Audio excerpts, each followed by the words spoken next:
নমস্কার বন্ধুরা, সুপ্রিয়া রান্নাঘরে আবার একটা নতুন পর্বে তোমাদের সকলকে স্বাগত। আজকের আমার রেসিপি সুজির মিল্ককেক। বন্ধুরা, এইভাবে একবার সুজির মিল্ককেক বাড়িতে বানিয়ে দেখবে, বাচ্চা থেকে বড় সকলেই ভীষণ পছন্দ করবে।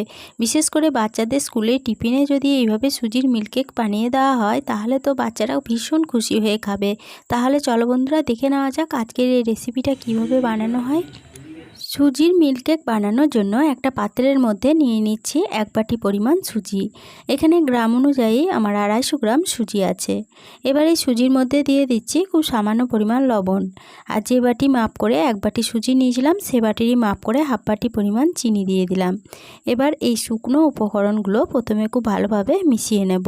এখানে আমি চিনিটা গোটায় ব্যবহার করেছি, তবে তোমরা চাইলে গুঁড়ো করেও ব্যবহার করতে পারো। সমস্ত শুকনো উপকরণ খুব ভালোভাবে মেশানো হয়ে গেছে।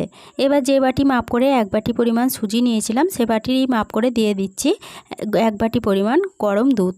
এখানে ফুটান্ত গরম দুধটা কিন্তু ব্যবহার করিনি, নর্মাল গরম যে দুধটা হয় সেটাই ব্যবহার করেছি। দুধটা দিয়ে সমস্ত উপকরণ খুব ভালোভাবে গুলে নিচ্ছি।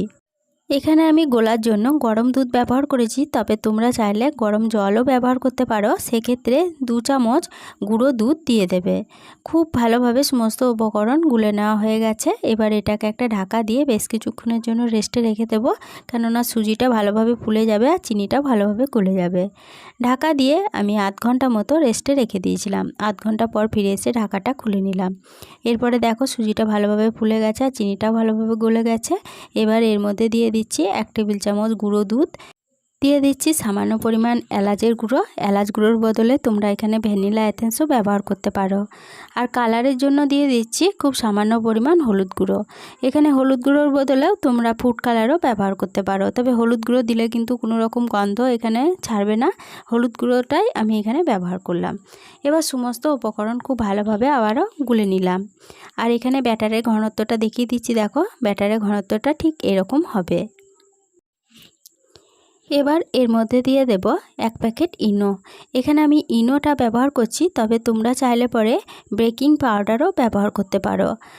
ইনোটা আমি পুরো প্যাকেটটাই এই ব্যাটারের মধ্যে দিয়ে দিচ্ছি। সমস্ত ইনোটা দিয়ে দিলাম। এবার ইনোটা দিয়ে দেওয়ার পরে দিয়ে দিলাম খুব সামান্য পরিমাণ জল, মানে ওই 1 চামচ মতো জল এখানে দিয়ে দিলাম। জলটা দিয়ে আবারও সমস্ত উপকরণের সাথে ইনোটা খুব ভালোভাবে গুলে নিচ্ছি। ইনোটা দিয়ে দেওয়ার পরে সমস্ত উপকরণের সাথে খুব ভালোভাবে গুলে নেওয়া হয়ে গেছে। এটা একটা সাইডে সরিয়ে রাখলাম। এদিকে আমি যে বাটির মধ্যে এই সুজির কেকটা বানিয়ে নেব সেই বাটিগুলো নিয়ে নিয়েছি। এবার এই বাটিগুলোর মধ্যে সামান্য পরিমাণ করে তেল নিয়ে নিলাম। এবার তেলটা বাটির চারপাশে খুব ভালোভাবে মাখিয়ে নেব। এখানে বাটিটা কিন্তু শুকনো বাটি নিতে হবে, কোনো রকম জল যেন বাটির মধ্যে না থাকে।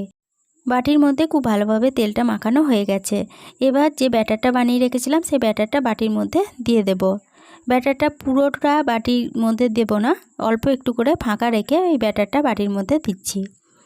অল্প করে ফাঁকা রেখে পুরো ব্যাটার এই 3টে বাটির মধ্যে দিয়ে দিলাম। এটা একটা সাইডে সরিয়ে রাখছি। এদিকে গ্যাসের ওভেনে একটা পাত্রের মধ্যে স্ট্যান্ড বসিয়ে পাত্রটাকে 5 মিনিট মতো প্রথমে ভালোভাবে গরম করে নিয়েছি।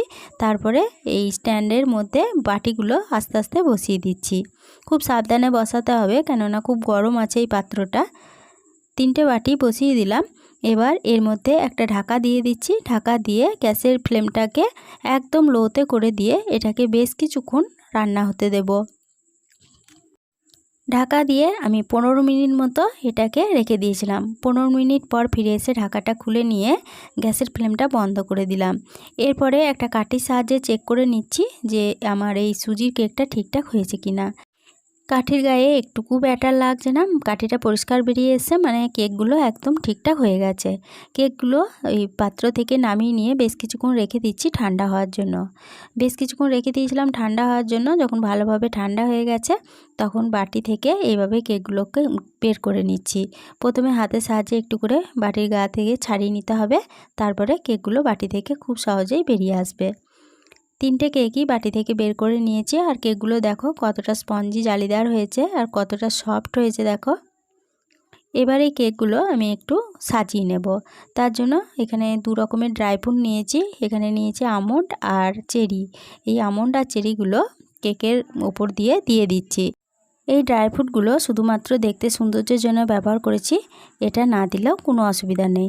কেকটা পরিবেশনের জন্য আমার একদম রেডি হয়ে গেছে। আজকে কেকের রেসিপিটা দেখে ভালো লাগলে ছোট্ট একটা লাইক দিয়ে এরকম নতুন নতুন রেসিপি পেতে প্লিজ আমার চ্যানেলটা সাবস্ক্রাইব করে আমার পাশে থেকো। বন্ধুবান্ধব সকলের সাথে শেয়ার করে দিতে ভুলো না প্লিজ। আজকে রেসিপিটা কীরকম লাগলো কমেন্ট করে জানাতে ভুলো না। আজকে এই পর্যন্তই ছিল, ফিরে আসবো আবার নতুন কোনো রেসিপি নিয়ে।